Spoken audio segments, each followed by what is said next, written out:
Hey guys, 412 Sports Cards here today, back with another video, and today I'm going to be doing kind of a quick midweek update on big movers in the sports card market. We're going to have two topics today, two different players. We're going to look at some other players around them. I'm going to give state of the market and then also my input on just some ideas for you guys to be considering as for buying in, selling, and just how to navigate. So, no shock. Gonna get into it. First guy we're gonna talk about, none other, LeBron James. Man just won his fourth NBA ring, fourth NBA Finals MVP on Sunday, and honestly, it was incredible. Now, I'm kind of gonna get into what's happening with the prices. Some of you might come as a shock. Some of you might be in the know about this. LeBron's prices have been falling since early August.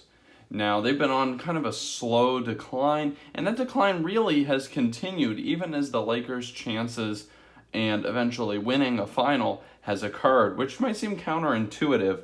Now, you might ask, why was this happening? And also, I think it's worth saying that this is also kind of the same thing that we've been seeing with like Anthony Davis and others like other Lakers players. Now, why has this been happening? It's probably because what you saw in early August with this massive spike was a huge run-up in sports card values. And I think it's fair to say that especially as the playoffs kind of set themselves and the Lakers' road to the championship, particularly after the Clippers fell, became a pretty straight road. A lot of people had already priced in a LeBron championship. It was kind of already priced in. People expected it to happen. But what was happening is that as people expected this LeBron to win this ring, they were still buying. And they were still buying with the expectation that they could sell it for more when the finals came. Well, obviously, if everybody thinks LeBron's going to win, there isn't going to be a price spike when he all of a sudden wins. People have already priced that in. People have already decided, well, that's what's going to happen. So it's not a surprise that's going to influence prices. So not only have you had that kind of going on, but I think what we've seen is a lot of selling pressure, driving prices down. All these people who stocked up to sell during the playoffs and the finals, especially as the prices haven't risen like they wanted, I think you've seen a lot of the short-term interest kind of get out, and there have been a lot of sales. This continued selling pressure, if someone sells say a Bowman Chrome for $1,500 and someone else has one, but they don't really like that card, they want to get out of it, and they could maybe sell it for $1,450, they're going to do it. And they're going to take that little bit of a difference. And that kind of thing is what creates this downward price trend that we've been seeing for LeBron. Now, interestingly enough, the price falling for LeBron and other Lakers, it's not all equal. So you got Topps Chrome PSA 10s have actually increased about 5% over the past month, whereas the PSA 9s have fallen by about 15%. And pretty much same pattern exists in the Bowman Chrome. Bowman Chrome PSA 10s up 7% the last month. That's pretty steady. There's not really a big blip at the end of the graphs in these recent days. If you've been active in the markets, you would know there hasn't been huge price volatility. And the Bowman Chrome PSA 9 it's down about 15%. Honestly, the Bowman Chrome and the Topps Chrome price changes are mirroring each other. Now, why is there this difference? It could be selling pressure. It could be people closing out of these PSA 9s or selling their 9s, holding their 10s. It could be that type of thing. I think long run, I believe in the 10s will outperform, but in the short run, I don't see why there's this huge difference in price movement between 9s and 10s. Honestly, it looks to me like the 9 is the better value in the current moment. That's what I tend to buy because I'm on more of a budget.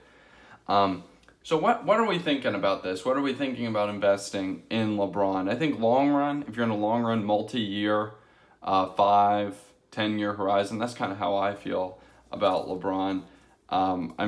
This is like the LeBron I got two of these in a Bowman Chrome.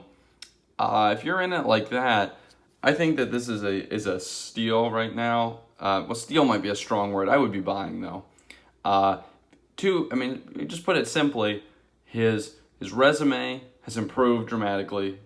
Got a fourth ring, helps his comparison to MJ, Kareem, the likes of them. And his prices are down. Bowman Chromes, which are what I'm looking to get, are probably creeping into the 13 to 1400 range. They were up at about 2,000 at one point. It's just looking like a good deal. Short run, it's kind of harder to say. So if you think about it, yeah, the cards are down and he's added to his resume, but was that peak that occurred too high? Where there was this incredible hype and this baking in of a finals win and the prices skyrocketed. Was that too high? Is that really what these cards should be trading at right now? It's kind of it's hard to discern if that, and I think there's a very real chance that the price dip off those highs is warranted. That if you think, I'm not going to get into a big explanation of it here, I might in a future video, but if you guys are into like finance, look up the Gartner hype cycle. Kind of shows how when there's a period of peak hype, prices spike all the way to the top, and then they level off in the period of declining interest, and then they kind of flatline at this intermediate level between the base and the period of most hype. Look that up if you're interested in kind of giving you some insight into how to deal with, like, how to think about and how financial experts think about hype and stuff like that.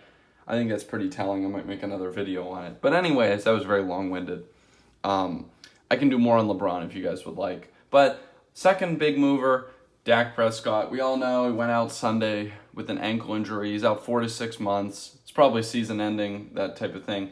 And his card is his 2016 Prism PSA 10. They're all silvers that year, so the silver might as well be the base. They peaked around 12 to 1400 in the second week of September, and they were slowly coming down, but they plummeted last night, or on Sunday rather, and continuing to about 450 or so. I mean, that's a massive, massive drop off. But I mean, it's not without reason. If his season's likely over, so you're not going to be able to see him out on the field. Now, my take is that at this price, I personally, and this is just an idea, I think Deshaun Watson might be a better target. So Deshaun Watson was up at around 800 or 900 at his peak, and he's down in that same price range as the Dak, that 450 area. And I think with Deshaun, you have upside in the short term. I know his team has not done very well at all this year. They just fired their coach, but he's still on the field. And quite honestly, I don't know how much further down he has to go. He's still, I think, in my mind, a very good quarterback, just in an unfortunate situation.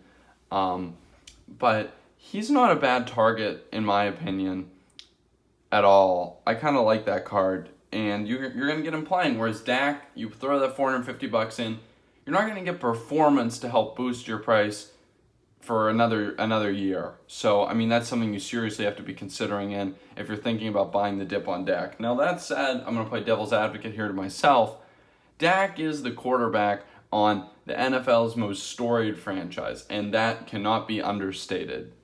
If he can perform, if he can deliver a deep playoff run or a ring to that team someday, and I think that his prices could easily get back up close to that peak once he's back on the field. Ankle injury, I don't think, is something that should affect career trajectory. It's not like a knee injury or like an Achilles that sometimes has fallout in terms of you can't play like you used to.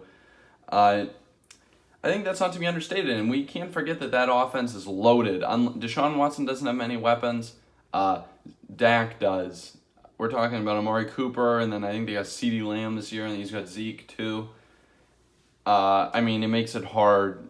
When you look at his situation, it's about as good as it gets, aside from the fact he's injured.